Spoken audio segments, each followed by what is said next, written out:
esse é um assunto que eu sempre converso com os cultivadores, né? É um tema recorrente, né? Se você é um cultivador espiritual, né? Se você está engajado numa prática espiritual, uma pergunta que você precisa se fazer constantemente é: por que eu estou praticando? Claro que a gente está falando no contexto de prática espiritual realmente, né? E não somente uma prática religiosa, vamos colocar desse jeito, né? Pra gente diferenciar.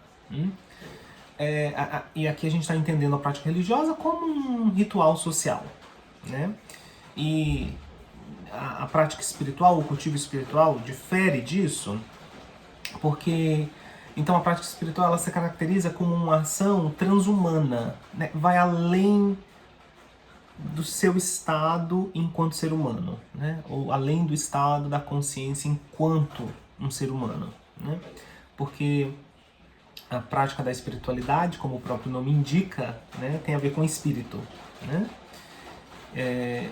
Então essa é uma questão que a gente precisa se colocar. Por que eu estou praticando? Por que eu cultivo? Né?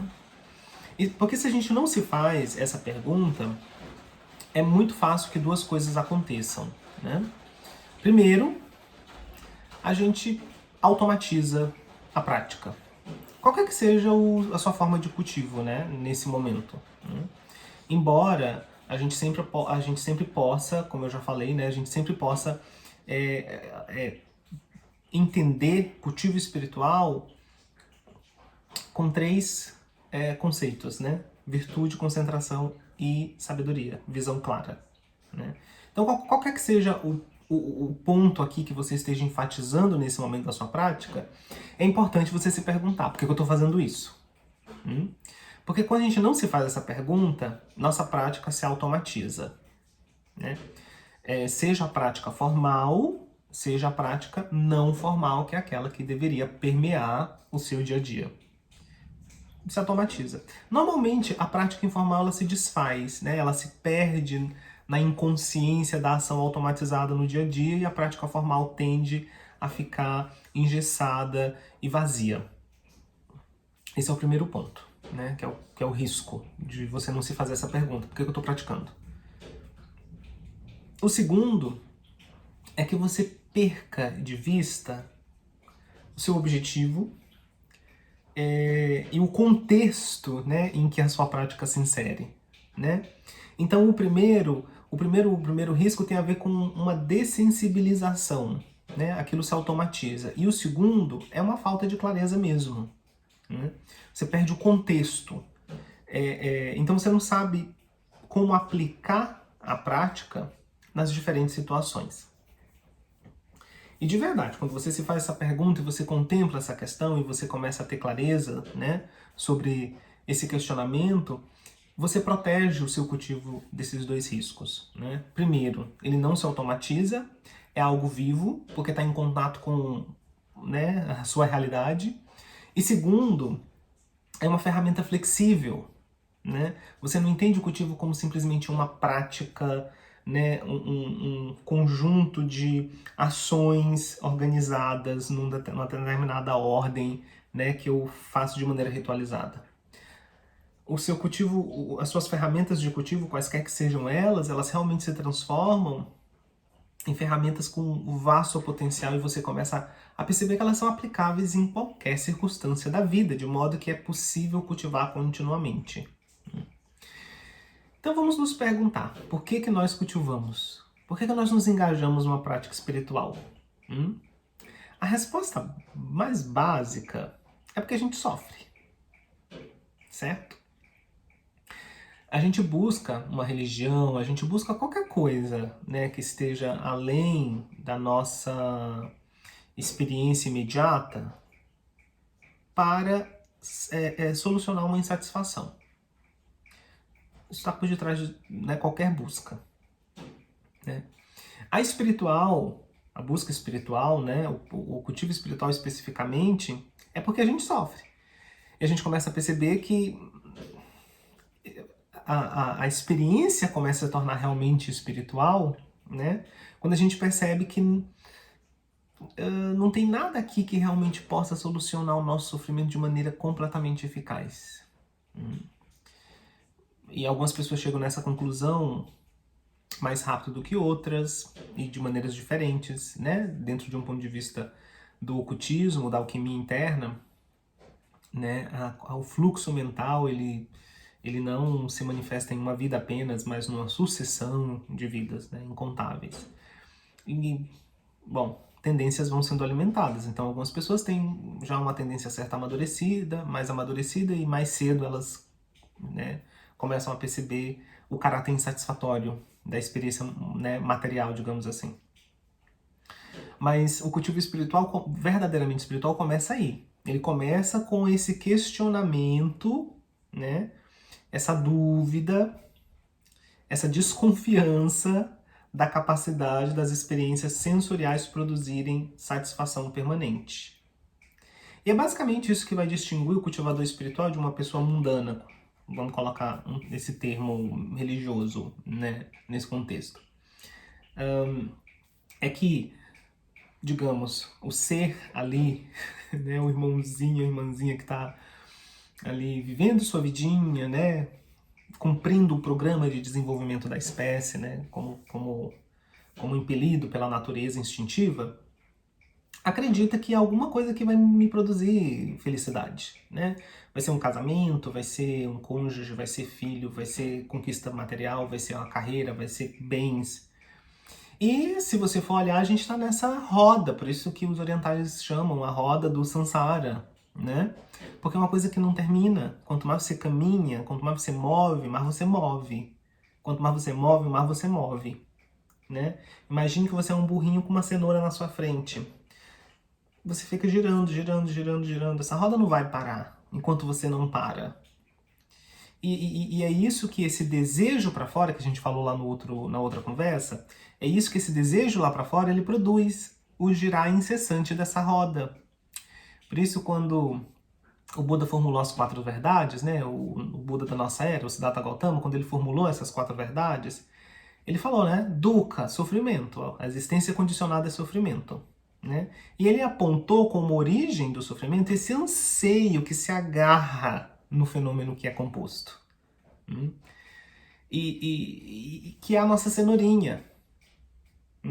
Que, contextualizando na DR anterior, são todos os nossos objetos de desejo. Nosso desejo, quando tem um objeto lá fora, é a nossa força mantém a roda girando, porque a gente acredita que ter aquilo, chegar naquele lugar, estar com aquela pessoa, viver aquela coisa, vai produzir uma satisfação. Ai, eu vou ser feliz. E nunca acontece. Né? Nunca acontece. Não há nada que seja, por natureza, impermanente que possa produzir satisfação permanente. E é com essa ficha começando a cair é que começa realmente o cultivo espiritual. E aí a gente vai falar de cultivo espiritual, então, no contexto, né, desses 3 treinamentos, né, desses três aspectos, né, da prática espiritual, que é virtude, concentração e visão clara, ou sabedoria. Porque quando eu entendo isso, né, bom, não tem nada aqui fora que possa realmente me trazer felicidade duradoura. Bom, mas eu já manifestei essa experiência, né? A gente vai começar a entender a lei de causação, né? Tudo existe com base em causa e condição, né? A lei de causa e efeito. Então, assim, eu já produzi causas para ter esse tipo de experiência. Então, eu preciso lidar com esses resultados.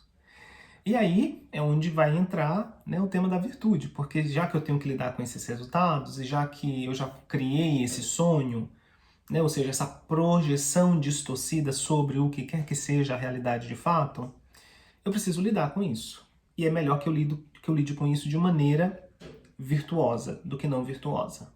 Porque é óbvio que eu começo a perceber que minhas ações têm efeitos, e esses efeitos, eles concordam em natureza com a qualidade dessas ações, né?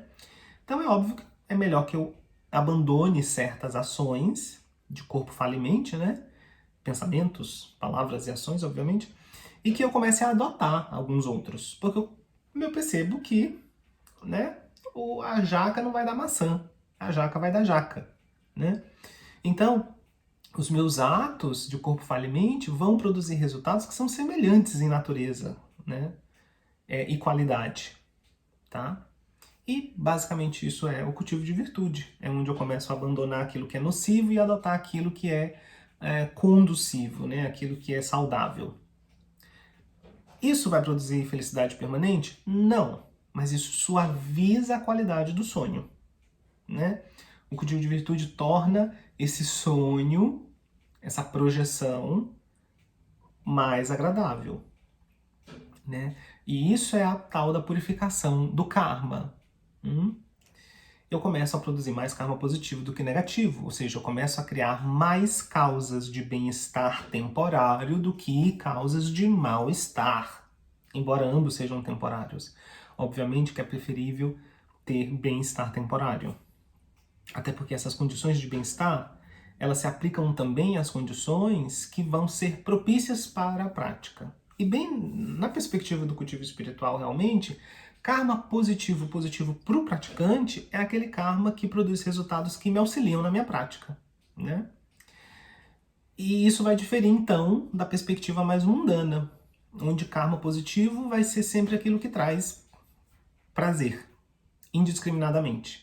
E para o praticante espiritual, isso se restringe um pouco, inclusive. Karma positivo é aquilo que me ajuda na prática. Então, às vezes, por exemplo, aquilo que uma pessoa comum vai entender como karma positivo, sei lá, ganhar na loteria $1 milhão. Para um praticante pode não ser karma realmente positivo se aquilo vai distrair ele da prática, se aquilo, se ele não vai ter maturidade, inclusive. Não que o dinheiro em si seja ruim, obviamente, mas se ele entende que, bom, nesse momento eu sei que isso me distrairia do que eu estou fazendo, muito mais do que me ajudaria, percebe? Então aí o que é karma positivo e negativo também é relativo como tudo mais. Bom, com base nisso eu começo a perceber então que minha capacidade, né, de fazer essas escolhas mais acertadas, ela encontra um grande obstáculo que é a distração da minha mente, né? Minha atenção está distraída. Então nem sempre eu consigo, e na maioria das vezes eu não consigo, estar atento aos meus condicionamentos de modo a cortar a expressão do condicionamento que é inadequado e enfatizar ou optar por uma ação que seja adequada. Nem sempre eu estou presente aqui, basicamente, né? Nem sempre eu estou presente. Na maior parte do tempo eu não estou presente. O condicionamento já é tão forte de estar continuamente engajado com os objetos dos sentidos, né? Nessa projeção do meu poder pessoal, né? Do desejo lá para fora, né? Para esses objetos imaginários, projetados, que na maior parte do tempo eu não estou aqui. Na maior parte do tempo eu estou, metaforicamente, né? Em outro lugar. Engajado com minha imaginação, com minha projeção, né? Seja essa projeção interna ou externa, né? Aí eu percebo que, bom, eu preciso desenvolver atenção, né? Eu preciso desenvolver concentração. E aí a gente entra nesse tema da concentração, né?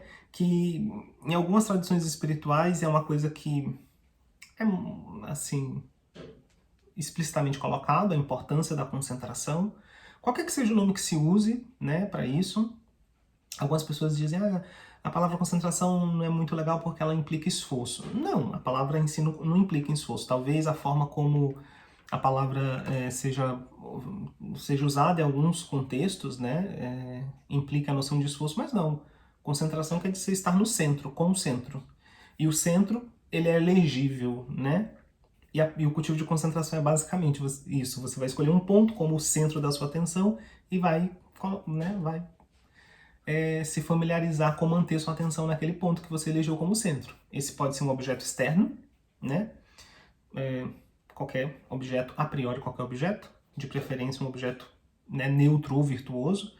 Por exemplo, sei lá, um cartãozinho pintado com uma cor específica que você coloca aqui na sua frente e você vai olhar para aquilo dali. Você vai começar a treinar, manter sua atenção naquele ponto que você elegeu como sendo o centro, ou seja, concentração, estar com o centro. Pode ser um objeto interno, sua respiração, por exemplo, né? Esse é um objeto de meditação clássico, né? E você vai manter sua atenção no ponto que você elegeu como sendo o centro, né? Concentração. Pode ser uma visualização, né? Uma deidade que você visualiza. Enfim, os objetos são vários, né? A priori, qualquer objeto pode ser usado como objeto de concentração, né? E aí você vai familiarizar sua mente com esse estado de estar calmo e sereno, né? Na alquimia integral a gente chama isso de cultivo de serenidade, o cultivo de concentração, né? Cultivo de serenidade, porque isso vai me levar então à experiência da presença, ou da união, ou do samadhi, enfim. Aí, né, cada tradição também dá um nome para o resultado do cultivo de concentração, né? Qual é o estado que a mente experimenta quando, né, ela se familiariza com estar em si, calma, serena, tranquila, né? A palavra samadhi, ela indica bem isso, né? Samadhi quer dizer tudo junto, né? Ou seja, a mente ela está recolhida em si mesma. E claro, e aí você experimenta, né, o estado natural da mente, que é a bem-aventurança. Porque se não há a mente, né, interagindo com as projeções dos objetos externos e, portanto, inquieta, bom, se não há isso, há paz, que é o estado natural da mente, né? Só que aí, como manter esse estado, né? Aí você vai precisar você vai precisar desenvolver visão clara, porque a questão não é só que você está distraído, né? A questão não é só essa. O porquê existe o condicionamento à distração é um passo mais fundo. E isso tem a ver com percepções distorcidas. Esse é o nível mais profundo da ignorância. Então a gente pode falar aqui de 3 níveis de ignorância, né? A gente pode falar dessa ignorância bem grosseira, que é eu não sei o que é adequado e inadequado de se fazer na vida. E pode parecer que não, mas, gente, nós somos muito ignorantes nesse nível, porque a gente não tem onisciência, então a gente não conhece toda a cadeia de causação dos fenômenos. Então a gente nem sempre sabe que, normalmente a gente não sabe que resultados nossas ações vão criar, né? Então a gente tem um nível bem crasso de ignorância nesse nível básico, né? Do que adotar e do que abandonar, né? Como discernimento básico, né? Então, mas ele é um nível mais superficial, porque tem a ver com o nível mais superficial da experiência, né? Será que isso é certo? Será que isso não é certo? Enfim. A gente tem esse segundo nível de ignorância, que é essa ignorância do nível da distração, né? Esse nível de ignorância que é, digamos, neutralizado pelo cultivo de concentração, né? Que tem a ver com a ignorância produzida pelo estado aflitivo das nossas emoções, dos nossos pensamentos, né? Esse estado aflitivo psicológico, digamos assim, que a gente chama de venenos da mente, né? A gente tem esse nível de ignorância, mas a gente tem um nível de ignorância mais profundo, porque o que é que está causando essa inquietação? O que é que causa essa distração? O que é que sustenta essa efervescência que se expressa como os nossos venenos mentais, pensamentos perturbados e emoções perturbadas, né? E isso são as nossas premissas. É uma falha fundamental de percepção da realidade. É uma ignorância a respeito do que a realidade é em última instância. Do que é o eu, e por consequência do que é o outro, e do que é o mundo. Então essa ignorância fundamental, mais básica, né? Ela também pode ser observada nesses 3 aspectos. Eu, outro, mundo. Né? Eu, outro e ambiente. Eu, outro, universo. Né? Porque nós estamos ignorantes do que é o eu, e quando eu falo de eu é que eu estou falando desse senso de eu que nós experimentamos, né, quase que continuamente, a gente experimenta o senso de eu, né? Ou seja, o ponto de referência, né? A consciência está funcionando aqui com um ponto de referência e ela assume que esse ponto de referência é a verdadeira identidade dela, é o que ela verdadeiramente é. Então há uma confusão aqui entre o que é e onde se está, entre o que é e o que está, entre ser e existência. A palavra existência quer dizer estar fora, existire, estar fora, ex de fora, né? E estar. E há uma confusão, você assume a existência como sendo o que você é. Você existe como um ser humano nesse momento, mas você não é um ser humano fundamentalmente. Você existe num corpo nesse momento, ou como um corpo nesse momento, mas você não é um corpo fundamentalmente. E você pode aplicar isso a cada um dos pedacinhos que compõem essa percepção temporária, portanto, em última instância, ilusória do que é sua identidade, o eu. Aí começa esse nó. Quando a consciência, ou o percebedor, ou... enfim, você pode querer colocar qualquer nome, o espírito, sei lá, a alma, enfim. Mas quando a consciência, ou o percebedor, funcionando a partir de um ponto, assume que esse ponto é o que constitui sua verdadeira seidade, então houve aí uma confusão, né? Uma percepção confusa, distorcida. Então, isso vai fazer com que surjam então, né, premissas e proposições a respeito do que é todo o resto que não sou eu. Porque se eu sou só isso, se eu sou só esse ponto, o que é todo o resto? Né? E esse todo o resto é tanto aquele objeto que é imediato da minha percepção, nesse caso, aquilo que eu estou percebendo como o não eu imediato, esse computador, uma pessoa, né, qualquer objeto dessa parede, ou o outro no sentido abstrato e coletivo, que é todo o resto, o mundo, o universo, né, o ambiente onde eu me encontro. Percebe? Aí, ó, a gente vai formulando daí concepções distorcidas a respeito de todo o resto, porque a premissa é falsa. A premissa é falsa. Eu lembro que quando eu comecei a canalizar, em 2010, mais continuamente, né? Assim, quando os mestres, eles... os guias, né? Os professores, assim... A gente começou mesmo a trabalhar mais publicamente, né? Com as canalizações. Eu lembro que um desses interventores, a Su, dos primeiros contatos, ele falou uma coisa muito interessante. Maravilhosa, assim. Que é... Você é o universo funcionando numa frequência específica. Isso é muito profundo. Se você for parar para pensar, isso é maravilhoso, né? Porque isso vai abalando uma série de premissas, né? O que você é o universo, é o todo funcionando numa frequência única, específica. E aqui, isso tem muito a ver com a... Tá chovendo, tá? Ignorem o barulho de fundo. Isso tem muito a ver com essa confusão básica, porque a gente assume que nós somos um ponto desse todo, observando o resto. Nós somos um ponto desse todo numa frequência específica. E o que nós, de acordo com esse mestre, né, o que nós somos é o todo, de uma vez só, o todo, numa frequência específica. E identificados com um ponto, tomando como premissa que apenas ser esse ponto é a realidade. E aí começa, né, a roda. Bom, o Buda, né, o Buda da nossa era, Siddhartha Gautama, ele usa um argumento, né, em relação ao aspecto da roda, né, que são os 12 links, né, da originação dependente, que começa com a ignorância, né. Então essa ignorância é onde começa o negócio. E essa ignorância, então, é um problema de visão, né, é um problema de visão.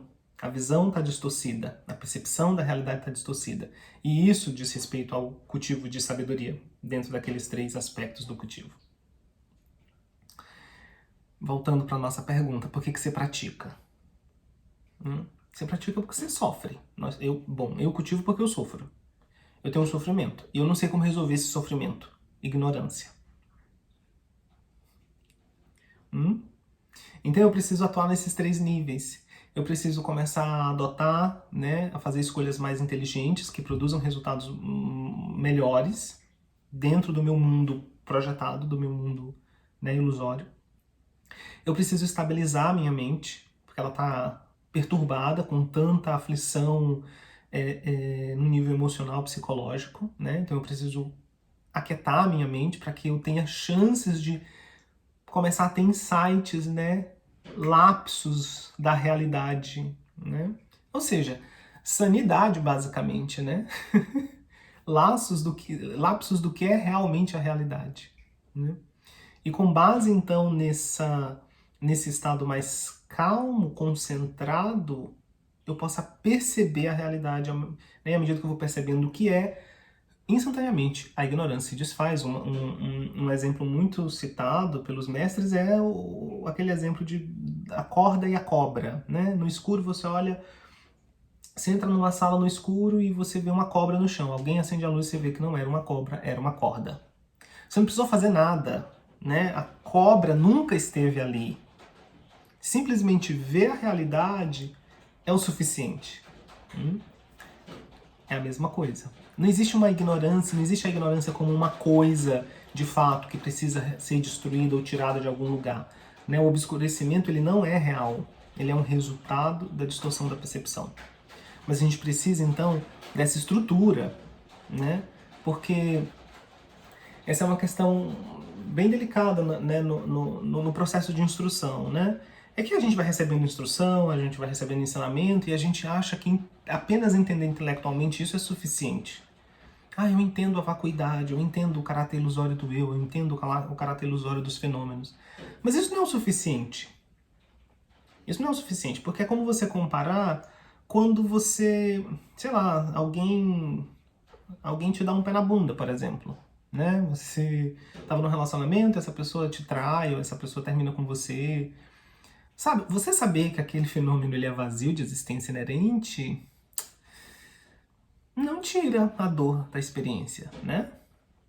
Não é o suficiente para tirar a dor da experiência. Então você percebe que não é só uma questão intelectual. É mais profundo. É mais profundo. E é por isso que a gente precisa cultivar em todos esses níveis. Né? E de novo, o cultivo de concentração ele é muito importante. Apesar desses cultivos, né, eles não serem, na verdade, dissociados, né? Você pode integrá-los na sua experiência. Né? O cultivo de virtude, de concentração e de visão ou sabedoria, eles acontecem para e passo. Né? Claro que em etapas do seu processo espiritual você enfatiza um ou outro, né? Tem uma ênfase ali em um ou outro. Mas eles são praticados em concerto, né? Porque à medida que você começa a refletir, você está, claro, cultivando sabedoria, né? Se você faz qualquer que seja uma prática, você faz mantra, você faz atenção na respiração, você faz visualização, você faz prece, você reza um texto, não importa. Tudo isso é treinamento de concentração. Você precisa colocar a sua atenção ali, né? Você está cultivando serenidade. E claro, no dia a dia você tem que cultivar a virtude, obviamente, porque continuamente você é colocado diante da questão, o que eu vou fazer, né? Mas de novo, você tem que lembrar do porquê você está fazendo. Você está fazendo porque você sofre. Você tem um problema para resolver, né? Eventualmente você vai descobrir que esse problema não é real, mas ele é relativamente real para você aqui, porque enquanto houver um eu, vai haver um problema, né? E aí a gente pode conversar sobre isso em outra DR, né? Que é essa deixa. Enquanto houver um eu, haverá um problema. A gente conversa sobre isso em outro momento. Mas assim, traga essa pergunta para o seu dia a dia, traga essa pergunta para a sua prática. Por que eu pratico? O que eu estou fazendo aqui? Né? E é claro, na perspectiva da liberação individual, que é quando eu pratico para me liberar, né? Enfim, eu mesmo me liberar, isso é o suficiente. Né? Se você pratica na perspectiva da liberação universal, aí quando você pergunta por que eu pratico, porque eu sofro e porque todo mundo sofre também. Né?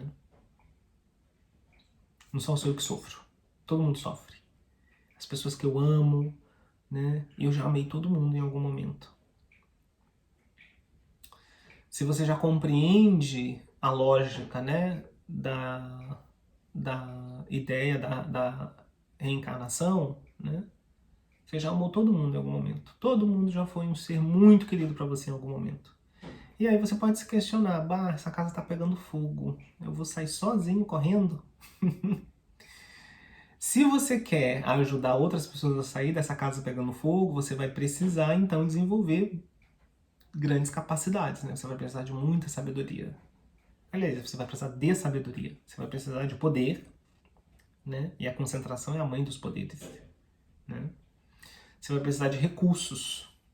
E é o cultivo de virtude que traz esses recursos, né? Então, aí você se engaja no caminho da liberação universal. Aí você tem um gás muito mais poderoso, né? Porque não é só o seu bem-estar que está em jogo, né? É o bem-estar de todos os seres, né? Então, é isso. Vamos trazer essa questão e aí em outro momento a gente conversa lá sobre aquele lance enquanto houver eu, haverá um problema, tá? Até outro momento.